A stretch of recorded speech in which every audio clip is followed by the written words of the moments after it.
Gonza, vamos a hablar de un caso, una paciente que nos vino la última semana de la terapia intensiva con el equipo de Juli, de una meningitis bacteriémica por Elizabeth King Anopheles. Sí, es- ahí va. Bien. Bueno, vamos a presentar un poquito a la paciente. Es una paciente de 75 años de edad y como antecedente tiene una hipertensión, una arritmia tratada con bisoprolol y flecainida, antecedentes quirúrgicos, una estenosis traqueal con resección en el año 2019, antecedentes obstétricos y de relevancia infecciosos. En el 2014 es una pielonefritis bacterémica que cumple tratamiento con ciprofloxacina 750 miligramos cada 12 horas, y en el 2020 una neumonía, hizo tratamiento ambulatorio con amoxil. Después tiene otro antecedente, un viaje a Portugal en agosto del 2024. Esto es un poco la cronología de la evolución de la paciente. El 16 de enero de este año consultó a la guardia por una caída de propia altura incidental, donde hace una laceración frontal, se le realiza una sutura y una luxación de hombro izquierdo, donde le hace una reducción cerrada. Por esta caída y laceración frontal le pide una tomografía de encéfalo que viene sin ninguna alteración. A los pocos días, el día 22 de enero, consulta de nuevo a la guardia por desorientación y fiebre de 2 horas de evolución, sin ningún otro síntoma asociado. Bueno, le colocan dipirona, solución fisiológica, y le hace un laboratorio que evidencia una leucocitosis y una orina patológica. Por la sospecha en un principio de una infección urinaria, le piden urocultivo y hemocultivo y empieza tratamiento con extracción única vez y ciprofloxacina cada 12 horas. La mandan a la casa, va de alta, al día siguiente vuelve a reconsultar porque persiste la fiebre y empieza con un estadio de mayor confusión. En ese momento, el urocultivo y el hemocultivo que se habían hecho previamente empieza a informar bacilos gram negativos. Se interna en un principio por una sospecha de una infección urinaria bacteriémica. El día 23 del 1, la paciente hace somnolencia, desorientación.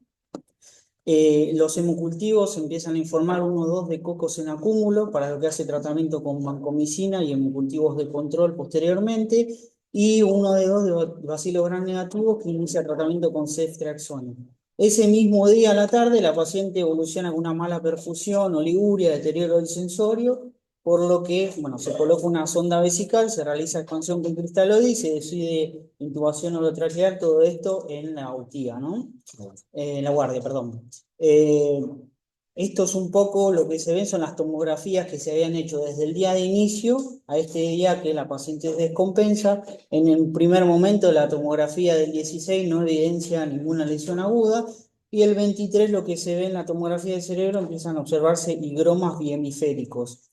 También se realiza una tomografía abdominopélvica, que lo que se ve es una dilatación pielocalicial asociada a líquido libre, por lo que en un primer momento se interpreta todo como una sepsis a foco urinario.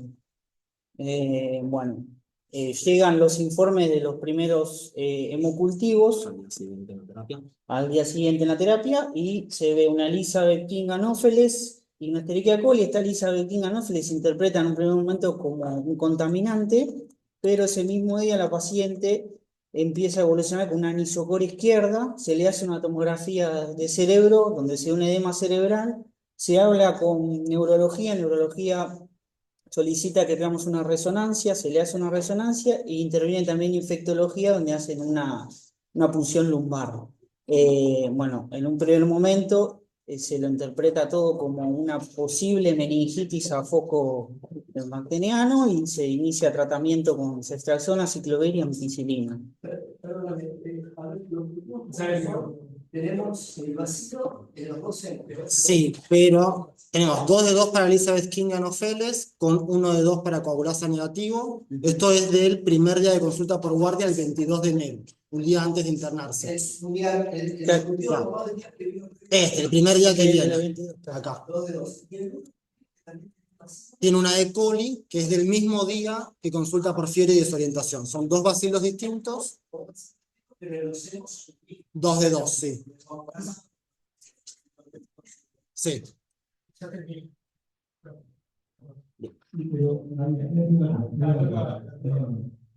Bien, bueno, el 24 de enero evoluciona con una por izquierda, esto que había contado, nada. Le hace la difu. Y hacer una difusión y se ven lesiones isquémicas y lo que se ve también es una imagen a nivel de lo que es el ventrículo lateral derecho que lo evoluciona como un probable foco infeccioso con pus. Sí, acá lo que nos llamaba mucho la atención cuando leímos esto es que informan como pus intraventricular la imagen asociada a las lesiones isquémicas en múltiples territorios. Y esta es Y la... esto es lo que se hace la punción, lo que muestra un líquido cefalorraquídeo que orienta más que nada a una meningitis bacteriana, que bueno, se ve hipoglucorraquia, hiperproteinemia y leucocitosis, leucocitos en aumento.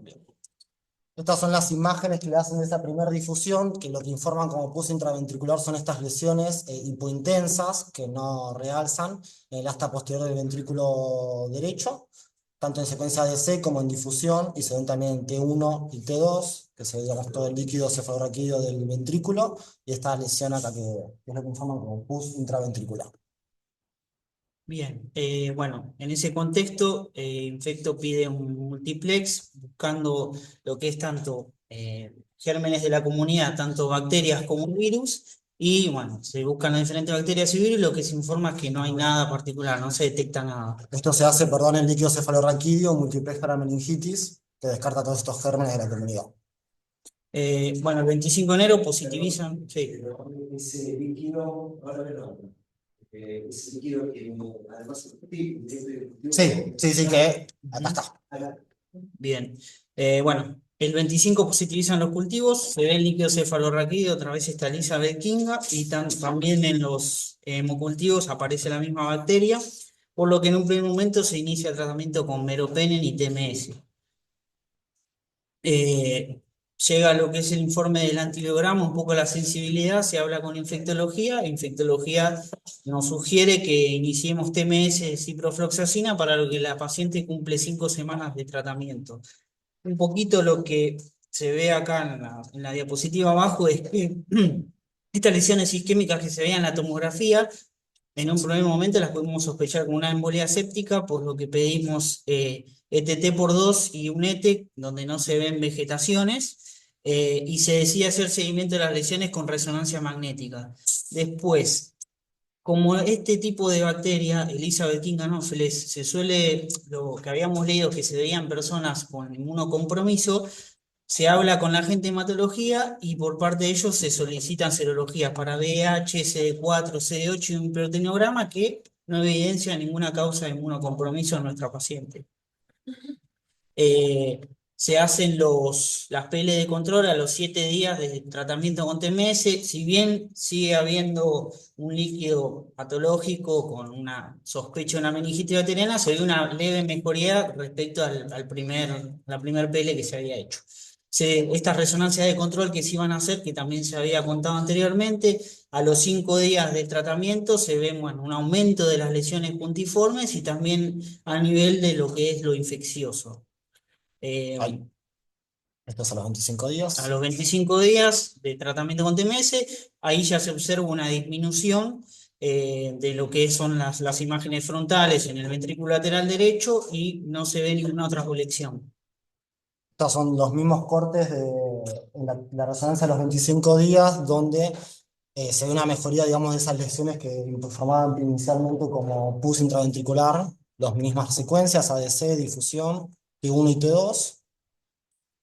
Y bueno, y acá esto es un poquito un resumen, porque la paciente tuvo varias intercurrencias durante su estadía en UTIA, que estos 55 días que tuvo, se le hizo una traqueostomía, hizo una taquicardia paroxística supraventricular, que en un primer momento se trató con adenosina amiodarona y después se llevó a su medicación habitual, que era la flecainida, hizo una TBP para el que se hizo tratamiento con enoxaparina, una obstrucción intestinal, que se hizo la parotomía exploradora y ileostomía NASA, trastornos del utorio y la paresia facio-brachioclural izquierda que presentaba la paciente en el contexto de estas lesiones isquémicas que se habían visto en las tomografías. Bueno, lo que a nosotros nos llamó la atención inicialmente cuando recibimos a la paciente y vimos toda la historia, obviamente es el rescate tanto en líquido cefalorraquídeo como en hemocultivos de este germen, Elizabeth King Anopheles. Entonces fuimos un poco a leer sobre esto y nos encontramos con que no hay mucha bibliografía al respecto, son casi todos reportes de casos o series de casos. Espera. Acá, por ejemplo, puse algunos títulos. Este es el primer reporte de caso publicado en The Lancet en el año 2013 del primer caso de una paciente en África, un neonatal de 8 días, que hace meningitis con rescate de una Elizabeth King Anopheles. Esto es lo único que encontramos en Argentina, una serie de casos de una terapia neonatal, donde se encuentran inicialmente en hisopados de vigilancia rectales, como los que hacemos para KPC. Ahí se identifica en varios neonatos, algunos con infección, otros sin infección, este germen. ¿Cómo? No me acuerdo. Instituto Sanatorio Anchorena, dice. Anchorena, que acá llevan a cabo una investigación y empiezan a buscar dónde podía provenir la fuente infecciosa y encuentran, aíslan el germen en una bacha de limpieza de residuos o de materiales. Y este es un reporte de caso de un paciente en Francia que, de acuerdo a este artículo, es el primer reporte de caso hecho en Francia y el segundo hecho en Europa, esto para el año 2021. Son todos reportes de casos, series de casos de los últimos años. Y como dijo Gonza hace un rato, nos llamaba mucho la atención de que sea un paciente inmunocompetente, que no le encontramos ninguna causa de inmunocompromiso. Y cuando leemos la bibliografía, hasta ahora encontramos solamente 2 reportes de casos en pacientes que son tanto inmunocompetentes y que además vienen de la comunidad, porque vamos a hablar un poquito más adelante de que suele ser una infección nosocomial. Bueno, un poquito para caracterizar a este germen, se trata del género de Elizabeth Kingia, ¿sí? Son bacilos gram negativos descubiertos inicialmente en 1959 por Elizabeth King, una microbióloga, de ahí viene el nombre, en un laboratorio que estudiaba particularmente gérmenes relacionados con las meningitis. Hay 7 especies descubiertas, de las cuales 3 son médicamente relevantes, incluyendo el Anopheles de nuestra paciente y el meningocéptico. No es un germen de las flora saprófita, digamos, del humano, y se distribuye o se ha encontrado aislado tanto en suelo, aire como en agua, principalmente en agua dulce de ríos, y se puede observar al Anopheles como un posible reservorio de los mosquitos. De hecho, su nombre viene de una especie de mosquitos donde fue aislado por primera vez. Y se lo considera, por lo menos en algunos artículos que leímos. Sí. Si bien se lo encontró, digamos, en esta especie de mosquitos, no está clara si hay una relación, digamos, de este mosquito como un vector en la transmisión de la infección hacia el ser humano. Y algunos artículos lo describen como un patógeno emergente, ya que su incidencia ha ido en aumento en los últimos años, sobre todo en la población inmunocomprometida y neonatos, y sobre todo como un germen nosocomial. Dentro de las distintas manifestaciones clínicas, lo que encontramos descrito es la meningitis, como es el caso de nuestra paciente, que pueden ser bacteriemia, infecciones respiratorias como neumonía, y en algún artículo encontramos descrito también endocarditis infecciosa, artritis séptica, pero no encontramos ningún reporte de caso relacionado con este tipo de infecciones. Y lo que sí tampoco encontramos es reportes de casos que aclaren que los episodios de meningitis hayan derivado en una pioventriculitis.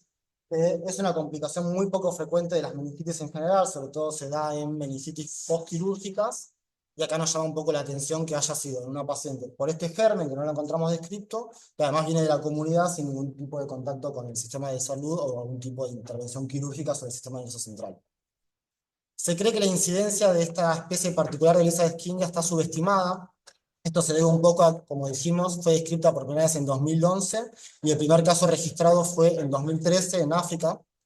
Y esto un poco de la incidencia subestimada tiene que ver que mediante técnicas de cultivo e identificación de gérmenes tradicionales es muy difícil diferenciarla de la otra especie del mismo género que mencionamos, que es el meningocéptico, y mediante las técnicas de identificación de Malditos, que tiene que ver con el tiempo de vuelo de masa y compararlo con bases de datos y buscar el patrón único de esa bacteria, es que se logra identificarlo como una especie separada del meningocéptico, que es la misma tecnología que se usa en el hospital por lo general con los hemocultivos, y así logramos identificarlo. Entiendo una cosa que es. Ahí va. Hasta que se identificó esta bacteria mediante este tipo de tecnología, antes todos los casos de infecciones por Elizabeth King a meningocéptico se atribuían a meningocéptico. Ahora sabemos que en realidad cuando uno identifica gérmenes mediante técnicas más sencillas de identificación, es imposible distinguir el meningocépticum del Anopheles. Entonces, no. Entonces, retrospectivamente, en muchos casos antes atribuidos a otro germen, hoy creemos o se sabe que en realidad están producidos por el Anopheles, que es el caso de nuestra paciente.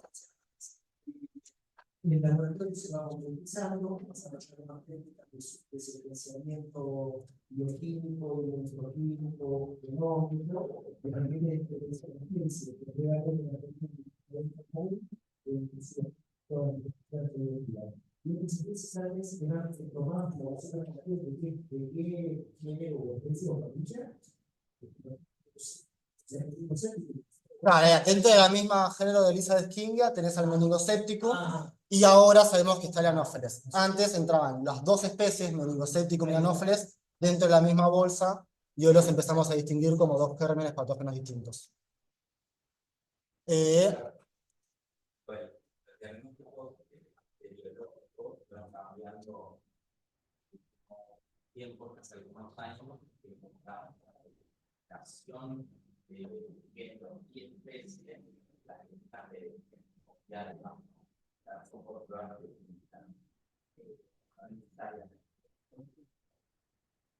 rápido, más para un poquito, que básicamente la de buscar un patrón determinado, se lo compara, está crecido, se lo compara con parte de por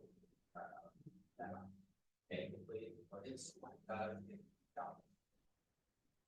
nuevas especies, o sea, nuevos géneros, a veces, como mismos géneros, pero nuevas especies de bacterias que antes eran, como la velocidad que era la única conocida que va a diagnosticarse, y ahora necesita cada vez una base de datos más completa, de comparar, empezás a tener especies que supuestamente no tenías antes. Ahora, no estaban antes porque las tenías en el mismo método de especie, no.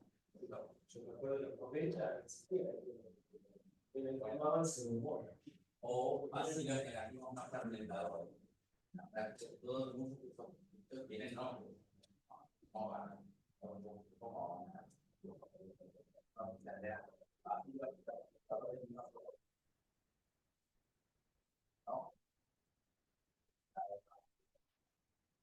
Bien.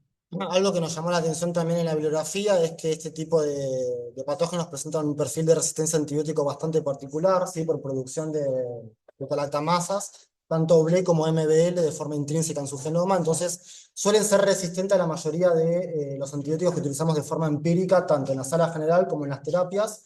Si uno quisiera empíricamente dirigir el antibiótico con un carbapenem, por ejemplo, en teoría sería resistente de entrada, y por eso es que nuestro paciente, por ejemplo, se utilizó la sinergia una quinolona con el TMS. Es resistente a penicilinas, a cefalosporinas y demás. Y como habíamos dicho, la transmisión no está del todo clara, principalmente se le atribuye a un germen nosocomial, pero bueno, vemos algunos casos de infecciones transmitidas en la comunidad, y estos pacientes por lo general llevan aislamiento de contacto como un método de prevención. Un poquito para traerlo a nuestro paciente, esto que estuvimos buscando, nos llama mucho la atención esto de que está descrito inicialmente como gérmenes nosocomiales y en pacientes con algún tipo de inmunocompromiso o con muchas comorbilidades, que no vendría a ser el caso de nuestra paciente, porque no le encontramos ningún tipo de déficit y además venía de la comunidad. Pero bueno, esto que vimos de que es un patógeno que cada vez tiene un poco más de incidencia o se va conociendo, entonces quizás no está tan reportado la incidencia real de pacientes que vengan de la comunidad. Como dijimos, no se sabe la vía de transmisión. Nosotros nos queda un poco de duda si esa caída que tuvo la paciente una semana antes o un poco menos de una semana antes con una laceración en piel puede tener que ver algún tipo de injerencia en la vía de transmisión, una posible puerta de entrada. La verdad es que no lo sabemos, la bibliografía no nos orientaría para ese lado, pero bueno. Otra cosa que nos llama un poco la atención es la complicación de la pioventriculitis. Como dijimos, es una complicación rara y poco frecuente de las meningitis postquirúrgicas y no lo encontramos reportado en este tipo de bacterias. Entonces, la paciente de la comunidad sin ningún tipo de intervención por un germen raro que se complica con pus intraventricular, como describe la resonancia. Y lo que sí vimos es el mismo perfil de sensibilidad, que es de hecho el esquema que utilizamos de tratamiento con la fluoroquinolona y TMS. Gracias.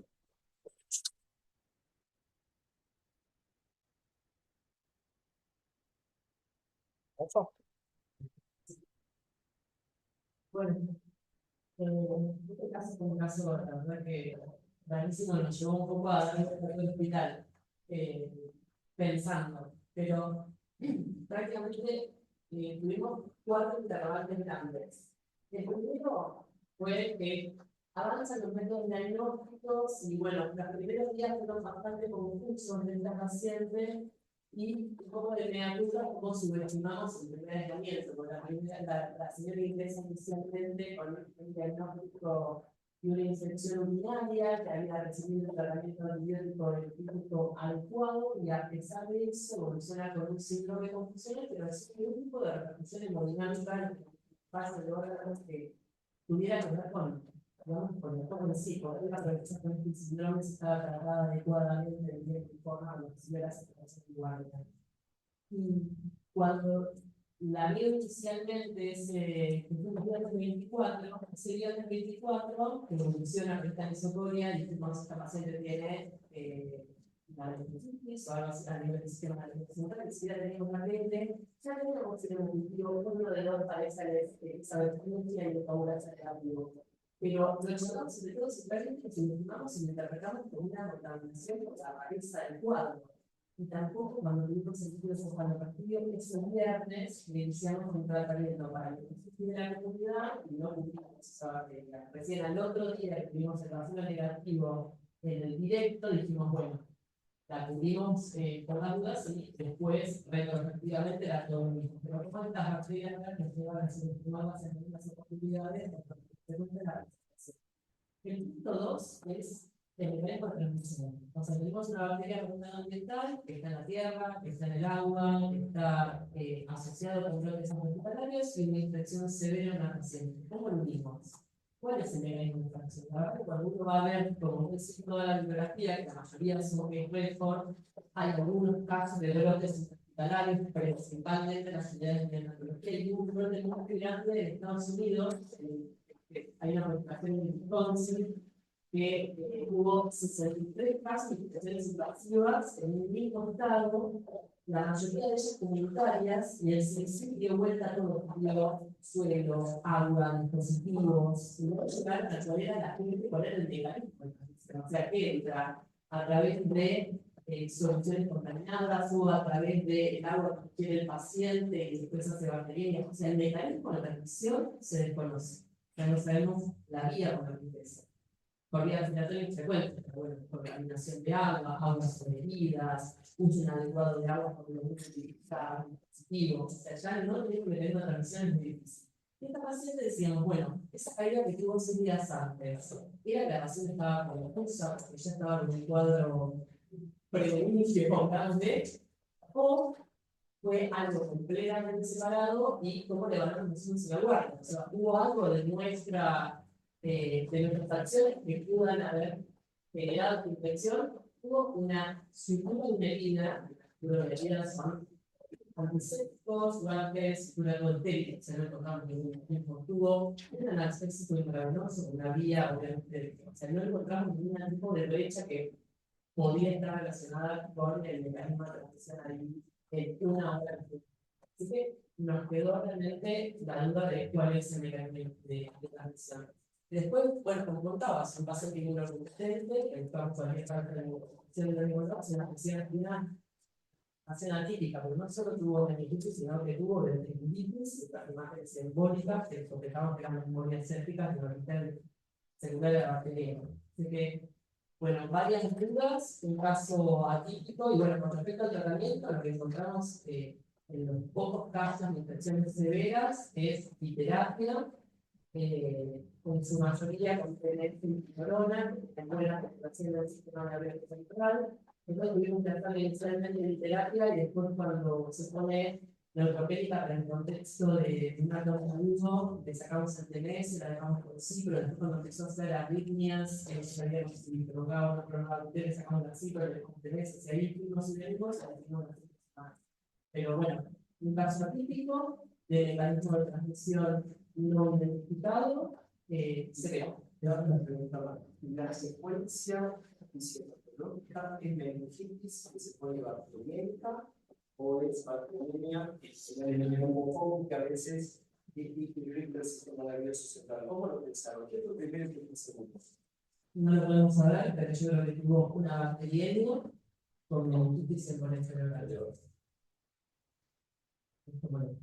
¿por qué dicen, habiendo tan poca bibliografía, solo recluida a case record, de qué uso de infección de nuevo? No habría un gran universo que conocemos. Creo que no sabemos mucho de esta partida. Probablemente estuvieran conmigo en el periodo